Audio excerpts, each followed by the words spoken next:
Hello everyone, আমি এখন বাসা থেকে বের হয়ে ঢাকার উদ্দেশ্যে বের হলাম আর কি। এখন নাটিয়াপাড়া বসে আছি, কিন্তু আমি যার জন্য অপেক্ষা করতেছি সে এখন আসে নাই। তারপর আমি কিছুক্ষণ ওয়েট করলাম, দোকানে বসলাম, চা খাইলাম আর কি। তারপর আমি চলে আসলাম আমাদের পাকুল্লা বাজারে, ঠিক আছে, আর কি স্ট্যান্ডে। তারপর কিছুক্ষণ পর আমার ফ্রেন্ড এসে বললো সব দোষ আমার ফ্রেন্ডের, ওর জন্য এত লেট হয়েছে। আমি বের হয়েছি সকাল 8টায়, এখন বাজে 11টা, তার জন্য। ঠিক আছে, বাস পাই না, এই যে বাস দাঁড়িয়ে আছে, কিন্তু বাসে তো সব বাস তো আর যাওয়া যায় না। অবশেষে একটা বাস পেলাম, হানিফ বাসে উঠলাম আর কি। বাস তো মারাত্মক, বাস দিয়ে অনেক ভালো লাগলো।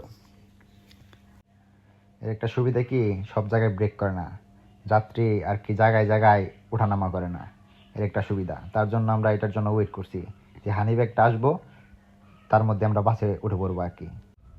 ইতিমধ্যে বাসটি ছেড়ে দিয়েছে, তো আমরা আর কি ঘুমের প্রিপারেশন নিচ্ছি, ঠিক আছে।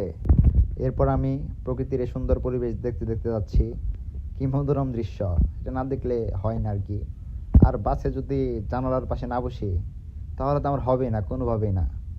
আমি বাসে জানালার পাশে বসবই, আমার একটু হাওয়া না লাগলে কোনোভাবে শান্তি লাগে না। দরকার পড়ে সিট না থাকলে বাসে উঠবো না, তাও জানালার পাশে বসবো। তারপর আমরা গাবতলী আর কি, ডিপ জলের এলাকা, ডিপ জলের গাবতলী, ওইখান দিয়ে বাস যাইতেছে, একটু করে নামিয়ে দিবে আমাদের, সামনে যাইতেছি। এই মামারে ডাক দিছিলাম, রিক্সাওয়ালা মামা, মামা ভালো। তারপর আমরা বাস থেকে নামিয়ে দিয়েছি, পরে সিএনজিতে উঠলাম। এটা হচ্ছে সংসদ ভবনের আর কি, মানে সামনের সাইডে, সংসদ ভবনের সামনের দিক দিয়ে আমরা যাইতেছি। রাস্তায় অনেক জ্যাম, রাস্তায় মানে সিগন্যাল পড়ে, একটু পর পর সিগন্যাল পড়ে। আসলে জানেন আমার বন্ধুর জন্য নাকি, যখনই আমার বন্ধুরে নিয়ে যায় তখনই সিগন্যাল পড়ে।